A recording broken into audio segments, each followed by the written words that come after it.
کہ وہ شدید مشتعل تھے۔ انہوں نے حلف اٹھایا ہوا تھا کہ محمد عربی صلی اللہ علیہ وسلم کو کسی صورت مکہ میں داخل نہیں ہونے دیں گے۔ اس کے بعد رسول اللہ صلی اللہ علیہ وسلم اور اہل مکہ کے مابین مذاکرات کا سلسلہ شروع ہوا۔ نبی اکرم صلی اللہ علیہ وسلم کے ساتھ مذاکرات کے لیے لوگ آتے رہے۔ اب نبی صلی اللہ علیہ وسلم نے یہ عزم کر لیا تھا کہ اگر اہل مکہ صلح رحمی کی یا صلح رحمی کی بنیاد پر گفتگو کا عمل آگے بڑھائیں گے تو وہ اہل مکہ کے مطالبات کو تسلیم کر لیں گے۔ یعنی نبی صلی اللہ علیہ وسلم یقیناً امن کے داعی تھے۔ مذاکرات حدیبیہ میں سیدنا ابو بکر صدیق کا قول اور کردار کیا ہے، سماعت فرمائیے۔ نبی اکرم صلی اللہ علیہ وسلم سے گفت شنید کے لیے قریش کے کئی وفود آئے۔ سب سے پہلے جو وفد آیا وہ بنو خزیعہ قبیلے سے بدیل بن ورقہ آیا۔ جب اسے نبی اکرم صلی اللہ علیہ وسلم اور مسلمانوں کے آنے کا مقصد معلوم ہوا تو وہ واپس چلا گیا۔ اپنے مکی لوگوں کو، دوستوں کو بتایا کہ بھائی وہ امن کے لیے آئے ہیں، عمرے کے لیے آئے ہیں، اپنے ساتھ جانور لے کر آئے ہیں، وہ احرام پہنے ہوئے آئے ہیں۔ پھر مکہ والے نے دوسرے وفد کو بھیجا، اس کا نام تھا مکرس بن حفص۔ پھر وہ بھی ناکام ہوا، وہ بھی چلا گیا کہ جی بھائی امن کے لیے آئے ہیں، واپس چلا گیا۔ پھر تیسرا آیا، اس کا نام تھا حلیس بن القمہ، اور وہ بھی واپس چلا گیا۔ پھر آخری میں ایک اور وفد آیا، اس کا نام تھا عروہ بن مسعود بن ثقفہ۔ یہ آیا، یہ مذاکرات رسول اللہ صلی اللہ علیہ وسلم اور عروہ بن مسعود ہی کے مابین ہوئے۔ یعنی تاریخ اسلام میں جو صلح یعنی ایگریمنٹ، جو حدیبیہ کا ایگریمنٹ ہوا تھا، وہ ان دو کے مابین، اس طرف نبی محمد صلی اللہ علیہ وسلم اور دوسری طرف عروہ بن مسعود تھا۔ اس گفت شنید میں سیدنا ابو بکر صدیق اور چند دیگر صحابہ اکرام بھی شریک گفتگو ہوئے۔ عروہ بن مسعود نے کہا، محمد صلی اللہ علیہ وسلم، آپ ان اوباش لوگوں کو جمع کر کے اپنے ساتھ لے آئے ہیں تاکہ آپ ان کی مدد سے بیت اللہ کی حرمت پامال کر سکے۔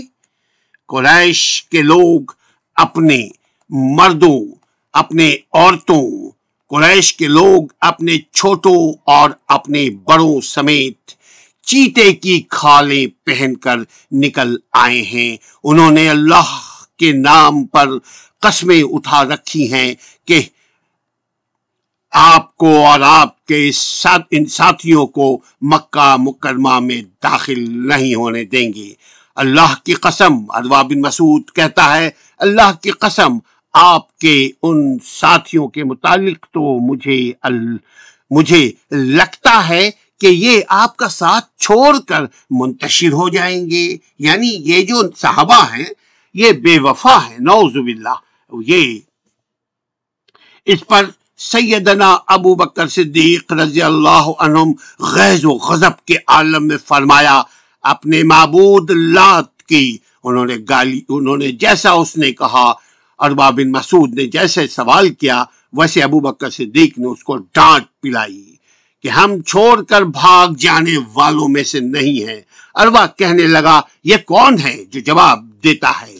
لوگوں نے بتایا، یہ ابو بکر صدیق ہے عروہ۔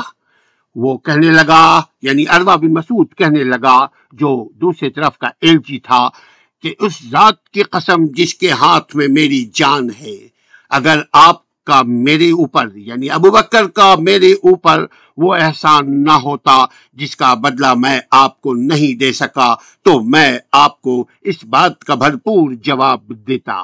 سیدنا ابو بکر صدیق نے اس سے قبل عروہ بن مسعود پر کوئی احسان کیا تھا۔ ویسے ابو بکر صدیق رضی اللہ عنہ کی یہ عادت مبارکہ تھی کہ وہ ضرورت مندوں کی ضرورت پوری کرتے تھے، وہ مظلوموں کی داد رسی کرتے تھے، وہ غریبوں کی مدد کرتے تھے، وہ غلاموں کو آزاد کرواتے تھے، بے بسوں کو بے بس اور بے سہاراؤں کے سہارا بنتے تھے۔ یہ سیدنا ابو بکر کی صفات تھی۔ سیدنا ابو بکر صدیق کے مذاکرات قبول، سیدنا ابو بکر صدیق کے مذکورہ قول یعنی جو آپ نے ڈانٹا عروہ بن مسعود کو، وہ بہت سخت تھا، سخت الفاظ استعمال کیا، یعنی نبی کے خلاف اگر کوئی بولے تو صحابہ برداشت نہیں کرتے تھے۔ صحابہ کو یہ صفت تھی کہ وہ ان کے ذات کے خلاف بات کریں گے تو وہ بولیں گے کوئی بات نہیں، لیکن اگر میرے نبی کے خلاف کوئی بات کرے گا، میرے نبی کے خلاف کوئی حرکت کرے گا تو وہ بھگتے گا۔ عروہ بن مسعود کی کوشش تھی کہ وہ نفسیاتی حملہ کر کے مسلمانوں کو ذہنی لحاظ سے شکست دے، مسلمانوں کو پست کرے، مسلمانوں کی حوصلہ شکنی ہو، اس قسم کے الفاظ وہ استعمال کیا کرتا تھا۔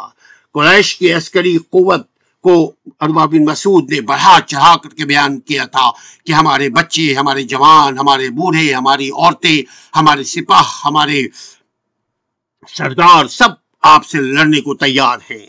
اس نے یعنی عروہ بن مسعود نے اپنے موقف کی تصویر کشی اس طرح سے کی تھی کہ سب ہی قسم کھا کر کے بیٹھے ہیں کہ محمد عربی کو داخل نہیں ہونے دیں گے۔ اس کے خیال میں یہ تھا، اس کے خیال میں وہ سوچ یہ رہا تھا کہ اس طرح سے نفسیاتی طور پر ہم انڈر پریشر میں لے کر آ جائیں گے، پریشر میں ان صحاباؤں کو لے جائیں گے، مگر اس نادان کو کیا پتا یہ نبی کے صحابی ہیں، یہ نبی کے دوست ہیں، یہ نبی کے کمپینین ہیں، یہ تو نبی کے کمپینین ہیں۔ عام مسلمان بھی نبی کے خلاف کمپرومائز نہیں کرتا، عام مسلمان بھی نبی کے متعلق کوئی بات ہو جائے وہ برداشت نہیں کرتا، کیونکہ ایمان ہے ہمارا آپ کا کہ میرا نبی لے کر آیا وہ رسالت جو رہنمائی کرتا ہے، جو دین دنیا ہمارے لیے بھلائی کے لیے، دین دنیا کی بھلائی کا پیغام لے کر آیا ہے، جنت کی خوشخبری لے کر آیا ہے، اسلام لے کر آیا ہے محمد صلی اللہ علیہ وسلم۔ مسلمانوں کی صفوں میں عروہ بن مسعود کوشش کر رہا تھا کہ شکوک و شبہات اور فتنہ پیدا ہو جائے۔ جب عروہ بن مسعود نے اسلامی لشکر کے قائد اور اس کی سپاہ کے مابین پائے جانے والے مضبوط اعتماد کو کمزور کرنے کے لیے نبی اکرم صلی اللہ علیہ وسلم سے اس قسم کے الفاظ کہے، آپ نے اوباش لوگوں کو جمع کیا ہوا ہے۔ اوباش کا مطلب کمزور لوگ، آوارہ لوگ، فالتو لوگ۔ میں تو سمجھتا ہوں، عروہ بن مسعود یہ بھی کہتا ہے کہ آپ نے اوباش لوگوں کو جمع کر لیا ہے، میں تو سمجھتا ہوں کہ یہ اوباش لوگ آپ کے یہ ساتھی آپ کا ساتھ چھوڑ کر منتشر ہو جائیں گے۔ یہ تھا عروہ بن مسعود کا خیال۔ اس موقع پر سیدنا ابو بکر صدیق رضی اللہ عنہم کے منہ توڑ جواب نے الٹا عروہ بن مسعود کے احساسات، جذبات اور نفسیات کو شدید جھٹکے سے دوچار کیا۔ صدیق اکبر رضی اللہ عنہم کا یہ کردار آپ کی انتہا درجے کی ایمانی غیرت، آپ کی انتہا درجے کی نبی سے محبت اور آبرو مندانہ جذبات کی علامت ہے۔ اسی بارے میں اللہ تعالی نے قرآن پاک میں فرمایا، اور تم سستی نہ کرو، اور تم سستی نہ کرو، اور نہ غم کھاؤ، اور تم سستی نہ کرو اور نہ غم کھاؤ، تم ہی غالب رہو گے اگر تم مومن ہو۔ آج ہم اگر غالب ہونا چاہتے ہیں، آج اگر ہم چاہتے ہیں کہ دنیا میں عزت حاصل ہو، دنیا میں مقام حاصل ہو، دنیا میں عزت سے جیے، تو نبی کی سیرت، صحاباؤں کے طریقے سے چلنا پڑے گا، ورنہ چلنا پڑے گا۔ اللہ تعالی ہمیں منہج سلف عطا فرمائے تاکہ اسلام کو اپنی روح سے سمجھیں۔ وما علینا الا البلاغ المبین۔ غزوہ بدر، غزوہ احد اور حمر الاسد میں ابو بکر صدیق رضی اللہ عنہم کی شرکت۔ ہمیں اپنی اسلاف سے، ہمیں اپنے صحابہ اکرام کے کارناموں سے باخبر ہونا چاہیے، چونکہ وہی مسلمان اپنا عقیدہ، اپنا منہج صحیح کر سکتا ہے جب اس کو معلوم ہوگا کہ صحابہ اکرام کا عقیدہ اور منہج کیا تھا۔ چونکہ اللہ کے نبی صلی اللہ علیہ وسلم فرماتے ہیں وہی جنت میں جائے گا جو میری اور میرے صحاباؤں کی اطاعت کرے، ما انا علیہ واصحاب۔ میں ہوں ایڈوکیٹ اسلم پرویز، اور غزوہ احد میں ابو بکر صدیق رضی اللہ عنہم کی شرکت مبارک کیسے ہوئی، آپ کے کیا کارنامے تھے، آپ کی کیا جانثاری تھی، آپ کے کیا عزائم تھے، آپ کے ایمان کا لیول کیا ہوا کرتا تھا، آئیے ہم تاریخ اسلام کی روشنی میں، حدیث اور منہج صحابہ کی روشنی میں ہم جاننے کی کوشش کرتے ہیں۔ سیدنا ابو بکر صدیق رضی اللہ عنہم کی شرکت مبارکہ یعنی غزوہ احد میں مسلمانوں کی بڑی سنگین اور عبرتناک صورتحال کا سامنا مسلمانوں کو کرنا پڑا۔ یاد رکھیں، اگر ہم اپنے نبی، اپنے پیارے رسول اللہ صلی اللہ علیہ وسلم سے آگے جائیں گے تو بھی خسارے میں مبتلا ہو جائیں گے، تو بھی ہم لوزر ہوں گے، اور اگر ان کو پیچھے چھوڑ دیں گے تب بھی ہم منزل نہیں پائیں گے۔ غزوہ احد میں بھی یہی ہوا۔ اللہ کے نبی صلی اللہ علیہ وسلم نے فرمایا، اس ٹلے پہ چند صحاباؤں کی ڈیوٹی لگا دی تیر کمان کے ساتھ کہ کچھ بھی ہو جائے کسی صورت میں اس ٹلے سے مت اترنا۔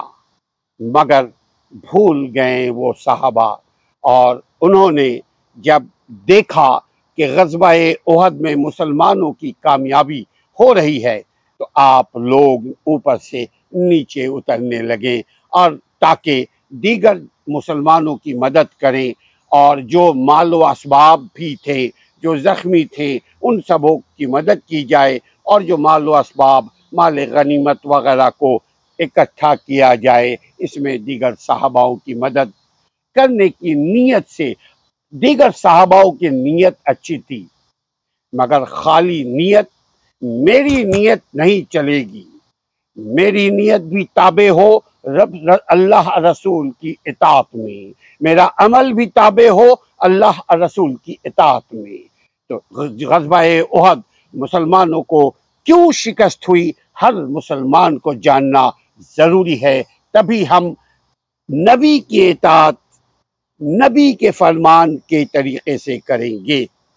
صحابہ اکرام نبی صلی اللہ علیہ وسلم کے آس پاس چاروں طرف سے چھٹ گئے، اور میدان کارزار کے گوشوں یعنی کونے ادھر ادھر کناروں کی طرف منتشر ہو گئے، ڈسپرس ہو گئے۔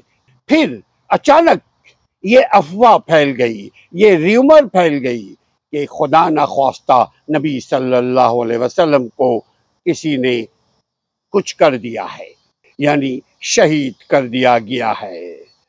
اس افواہ کے نتیجے میں، اس جھوٹ کے پھیلانے کے نتیجے میں، اس ریومر کے نتیجے میں صحابہ اکرام مایوس ہو گئے، اور ہر صحابہ کا اس وقت جو رد عمل تھا، جو ریاکشن تھا کچھ، اور یا رسپانس تھا، کچھ کا ریاکشن ایسا تھا، کچھ کا رد عمل ویسا تھا، کچھ کا رسپانس بڑا پازیٹیو تھا۔ ہر لحاظ سے صحابہ نیتاً غلط نہیں تھے، مگر نبی کی وہ ایک حکم کو آپ بھول گئے۔ بالکل، جب ہم بھول جائیں گے کسی چیز کو تو یقیناً ہمیں نقصان تو اٹھانا پڑے گا۔ یہ احد کا میدان، یہ ایک پہاڑ کا ٹیلہ بھی ہے، اور اس کے گرد جو میدان ہے، جو سرفیس ہے، جب خبر ملی کہ خدا نخواستہ نبی صلی اللہ علیہ وسلم کو نقصان پہنچ گیا ہے تو ہر ایک صحابہ الگ الگ انداز میں اظہار افسوس کر رہے تھے. وہ سب منتشر ہونے لگے، وہ سب میدان میں پھیل گئے، غزوہ احد کے میدان میں پھیل گئے، منتشر ہو گئے. اس عالم میں جب لوگ بھاگ رہے تھے، کچھ نارتھ کی طرف، کچھ مشرق کی طرف، کچھ مغرب کی طرف، کچھ ساؤتھ کی طرف، یعنی اس وقت کسی کو کوئی بات سمجھ میں نہیں آ رہی تھی کہ ہم کریں تو کیا کریں، کریں تو کیا کریں. مگر اسی عالم میں یار غار رفیق محمد صلی اللہ علیہ وسلم، صدیق اکبر رضی اللہ عنہم، بھیڑ کو، رش کو، لوگوں کو چیرتے ہوئے اللہ کے نبی صلی اللہ علیہ وسلم کی طرف دوڑے، بالکل ایسی جیسے کمان سے تیر نکلتا ہے. وہ آپ کی طرف لپ کے چلے جا رہے تھے، چیرتے ہوئے، اپنی جان کی پرواہ نہیں کر رہے تھے. ابو بکر صدیق، ان کو فکر تھی تو ایک ہی فکر تھی کہ میرا نبی، میرا رسول، اس کو کہیں کچھ ہو نہ جائے. وہ لوگوں کو ہٹاتے ہوئے، دوڑتے ہوئے، تیزی کے ساتھ، تیزی قدموں کے ساتھ نبی صلی اللہ علیہ وسلم کے خدمت میں حاضر ہو گئے. اس کے بعد ابو عبیدہ بن جراح پہنچے، اس کے بعد طلحہ پہنچے رضی اللہ عنہم، اس کے بعد زبیر بن عوان پہنچے، اس کے بعد عمر بن خطاب رضی اللہ عنہم پہنچے، حارث بن ثمامہ پہنچے، اس کے بعد ابو دجانہ پہنچے، اس کے بعد سعد بن ابی وقاص رضی اللہ عنہم پہنچے، اور دیگر صحابہ کرام بھی اللہ کے نبی صلی اللہ علیہ وسلم کے پاس پہنچ گئے. جو ہی خبر ملی کہ خدا نخواستہ نبی صلی اللہ علیہ وسلم کو کچھ ہو گیا ہے تو یہ سب سے پہلے سیدنا ابو بکر صدیق رضی اللہ عنہ لوگوں کو چیرتے ہوئے، کسی سے کوئی سوال جواب کیے بغیر، کسی سے بھی کوئی بات چیت کیے بغیر، صرف ان کا نشانہ تھا تو نبی صلی اللہ علیہ وسلم. تو نبی صلی اللہ علیہ وسلم کے پاس دوڑتے ہوئے پہنچے، ہجوم کو چیرتے ہوئے. اس کے بعد عمر بن خطاب پہنچے، سعد بن ابی وقاص پہنچے، ابو طلحہ پہنچے، اور دیگر صحابہ اکرام وہ بھی پہنچے. پھر نبی کریم صلی اللہ علیہ وسلم کو لے کر کے یہ جو احد کی گھاٹی تھی، جس کو جبل کا مطلب پہاڑ، جبل احد کی گھاٹی کونے پہ لے جا کر کے، جہاں سیف جگہ تھا، جہاں محفوظ مقام تھا، وہاں لے کر نبی صلی اللہ علیہ وسلم کو یہ تمام آسمان کے تارے، یہ تمام صحابہ اکرام لے کر نبی صلی اللہ علیہ وسلم کو اس گھاٹی میں پہنچے جو ایک محفوظ مقام تھا، تاکہ وہاں سے، اس گھاٹی سے، اس محفوظ مقام سے، اس جگہ سے سب سے پہلے نبی کی جان کو سلامت رکھا جائے، سب سے پہلے نبی صلی اللہ علیہ وسلم کو ہرٹ ہونے سے بچایا جائے، اور اس کے بعد وہاں سے بیٹھ کر کمان کیا جائے، وہاں سے بیٹھ کر دیگر صحاباؤں کی حوصلہ افزائی کی جائے، وہاں سے بیٹھ کر دیگر صحاباؤں کو بلایا جائے، تاکہ جنگ کی بازی پلٹا جا سکے، جنگ ہاری ہوئی جنگ یا نقصان اٹھاتی ہوئی یہ جنگ، اس کو فائدے میں تبدیل کیا جا سکے، یعنی خسارے سے بچایا جا سکے، صحاباؤں کے شہید ہونے سے. صحاباؤں کو بلایا، دعائیں بھی کیا کرتے تھے صحابہ، خالی زور بازو پر گھمنڈ نہیں تھا. یقیناً دشمنوں کے سامنے زور بازو دکھانا ضروری تھا، لیکن صحابہ اکرام کی ایک عادت تھی کہ وہ عمل بھی کرتے تھے، دعا بھی کیا کرتے تھے، اس لیے کہ دعا سے بنتی ہے تقدیر، دعا سے ٹلتی ہے مصیبتیں۔ اگر ہم بھی چاہتے ہیں کہ ہمارے حالات اچھے ہو جائیں تو ہم دعا کے ساتھ عمل کو رکھیں جاری، مگر یہ دونوں چیز تابع ہو اللہ اور رسول کی۔ تابع کا مطلب نافرمانی نہ ہو اللہ اور رسول کی۔ سیدنا ابو بکر صدیق رضی اللہ عنہم فرماتے ہیں کہ غزوہ احد میں جو سب سے زیادہ کمال کیا وہ طلحہ نے کیا۔ جو سب سے زیادہ غزوہ احد میں غزوہ احد کا دن در حقیقت طلحہ رضی اللہ عنہم کی جانثاری، بہادری، جواں مردی کا دن تھا یہ جنگ احد۔ اور ابو بکر صدیق یہ فرما کر یعنی کریڈٹ دے رہے تھے طلحہ رضی اللہ عنہم کو کہ ان کی جانثاری، ان کی بہادری غزوہ احد میں ہوشیاری کے ساتھ، جواں مردی کے ساتھ، ہمت کے ساتھ سب سے زیادہ نظر آ رہی تھی۔ ابو بکر صدیق کی یہ عاجزانہ طبیعت تھی، اور اسی کے نتیجے میں وہ جو جیسا کام کیا کرتا تھا ابو بکر صدیق رضی اللہ عنہم وہ اس کو اپریشیٹ کیا کرتے تھے، اس کو سراہتے تھے، کنجوسی نہیں کیا کرتے تھے کسی کی تعریف کرنے میں۔ پھر ابو بکر صدیق رضی اللہ عنہم یہ فرما کر آپ وہ واقعہ بیان کرنا شروع کر دیتے تھے کہ احد کے دن میں سب سے پہلے رسول اللہ صلی اللہ علیہ وسلم کی خدمت اقدس میں حاضر ہوا۔ میں نے دیکھا کہ ایک آدمی یعنی طلحہ رضی اللہ عنہم، طلحہ اللہ کے راستے میں آپ صلی اللہ علیہ وسلم کی تحفظ کی خاطر، آپ صلی اللہ علیہ وسلم کی حفاظت کے خاطر طلحہ رضی اللہ عنہم نبی صلی اللہ علیہ وسلم کے آگے آگے تمام مصیبتوں کو اپنے سینے میں، تمام مصیبتوں کو اپنے جان پہ، تمام مصیبتوں کو اپنے آپ پر جھلس رہے تھے، بھگت رہے تھے، برداشت کر رہے تھے اور لڑ رہے تھے دشمنوں کے ساتھ، پرواہ کیے بغیر کہ میری جان بھی جا سکتی ہے۔ بس مقصد فائٹ، مقصد غزوہ، مقصد فائٹنگ صرف ایک ہی تھا کہ میرے نبی کو کچھ نہ ہو جائے۔ یہ طلحہ کا اس وقت مقصد تھا، اور اسی لیے وہ جانثاری سے، بہادری سے، جواں مردی سے آگے آگے نبی کے آگے آگے ان کے جان بچانے کے لیے موجود تھے۔ ابو بکر صدیق رضی اللہ عنہ فرماتے ہیں کہ میں نے اپنے آپ سے کہا جو ہوا سو ہوا، اب تو طلحہ بن جا۔ یعنی طلحہ اپنی جان کی پرواہ نہیں کر رہے تھے، نبی کے آگے تھے، جہاں دشمن کو دیکھتے تھے وہاں نبی سے پہلے وہ سامنے پہنچ جایا کرتے تھے۔